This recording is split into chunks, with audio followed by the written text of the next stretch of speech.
Hey friends, Nikki Bendross, life coach and plus size model here. You know, it's been a while since I actually had to have a sit down and a chat with you guys. Today I'm going to talk to you about faith. What is faith, right? And I know some of you saying, faith is the substance of things hoped for and the evidence of things not seen, right? Yeah, that's what the word says. But when it comes to everyday trials and tribulations in your life, do you really know what faith is? Do you really know how to apply faith to every situation in your life? Do you really understand? Can you really understand what faith is? Now, y'all gonna hear some outside noises because I'm outside of my yard. Y'all may hear dogs, you may hear kids, what have you. I live in an active neighborhood. But you know, faith is, it's an acting, right? Faith without works is dead. I know that's that scripture.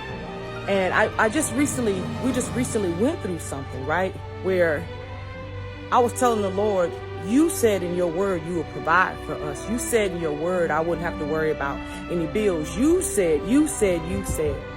But I honestly didn't understand faith until he broke it down. He broke it down to me. He said to me,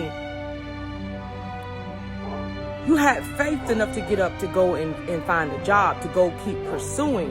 You had faith enough, because in my brain, I didn't see it as faith. I saw it as that hustling mentality. I saw it as I got to get in survival mode, that resumes are going out. I saw it as me being proactive. My husband, myself, we were very proactive. We're doing everything that we know how to get gainful employment. My brain would not let me rest until things begin to line up. So as I'm, getting ready for the day, that's why I ain't all made up right now. I'm getting ready for the day, and the Lord spoke to me and he said, what do you think you've displayed? He said, you didn't give up.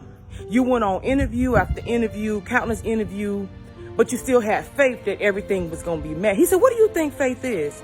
He said, granted, you might land in a place where you have to work for it. But again, it goes back to faith without works is dead. You could have all the faith in the world that the Lord is going to give it to you. And then when he drops it down in your lap, so to speak, I'm loosely using that term, drop it down in your lap.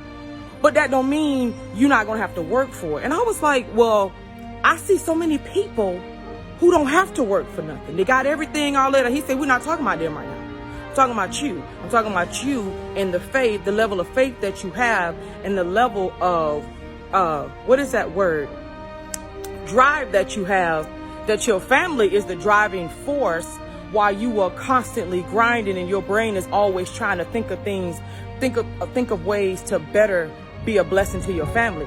I did not quite understand that word faith. And he said, you never gave up. He said, even in the midst, let me tell y'all something, even in the midst of where that landlord gonna come put the eviction notice on your door, don't give up. Even in the midst of it, even in the midst of when them lights get turned out, even in the midst when that water get turned out, do not give up. Do not give up hope. Do not give up on faith. Do not give up on the Lord.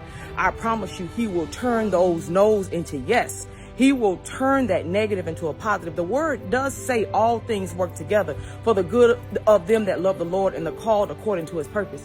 I didn't quite understand that until it hit my front door. I understand the word, and the Lord has allowed me to go through trials and tribulations. He's allowed me to be victorious. But he said to me, why do you keep living beneath your means? And this is a personal thing for me. We was thriving off just a little set amount. You know how people say they was on a fixed income. And the Lord said, why are you on a fixed income when I promised you abundance? Why are you we grinding, we making the metrics, we doing everything. But he said, why are you just looking at this certain amount a month, but you can't go beyond that? And I said, well, Lord, I want to lose some weight. He said, well, how you going to lose it if you just sitting here and you working around the house and you working willy-nilly? And I was like, whoa, when you ask the Lord for something, you need to be prepared for the answer. You got to be prepared for when he come back. His rebuttal is something else. See, we could be like, you know what? You ain't doing this. Your word says that and this and that. And then when he comes back with his rebuttal, he said, are you done? Now it's my turn. And by the time he got done with me, I got my clothes on, I got out here and I did exactly what he said. Now you speak to my people. Because I said to the Lord, I feel like I am not fulfilling my purpose. I feel like this is hard. I feel like what you called me to do, I'm not doing it. I'm not up here feeding your sheep. I'm not up here. I'm actually somewhere else. You got me on another place where I'm. And he said, what are you doing there? What are you doing now that you are no longer up on the platform? What are you doing right now? You are still feeding my sheep. You're just doing it on another level. And you're doing it on a level where that you can continue to thrive. When he pulls you out of your comfort zone, because believe it or not, this had become my comfort zone. And my sweetheart, he had to keep me calm and level-headed. Because in my brain, I saw instability, but he all the time stayed the stabilizing person.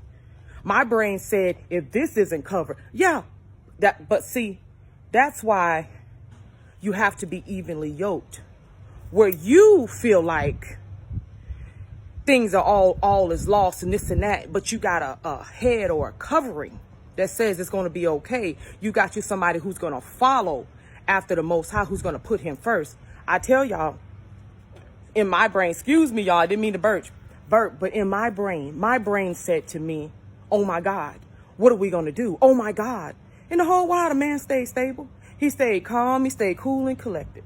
I promise y'all, some things that we were supposed to receive, we didn't receive it.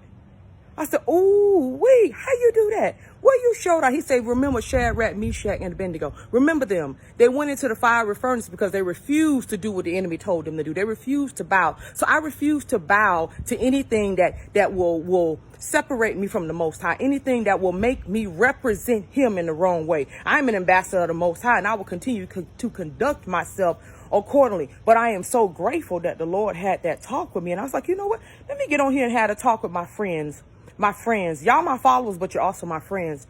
Faith without works is dead. Yes. But when the Lord placed something in your life that you've asked for, you need to be prepared for the answer, and you need to get your hind parts in gear to receive. That's what I did. I had to open my hand to receive because my hand stayed closed because I was so worried about everything else. Oh, the platform. No.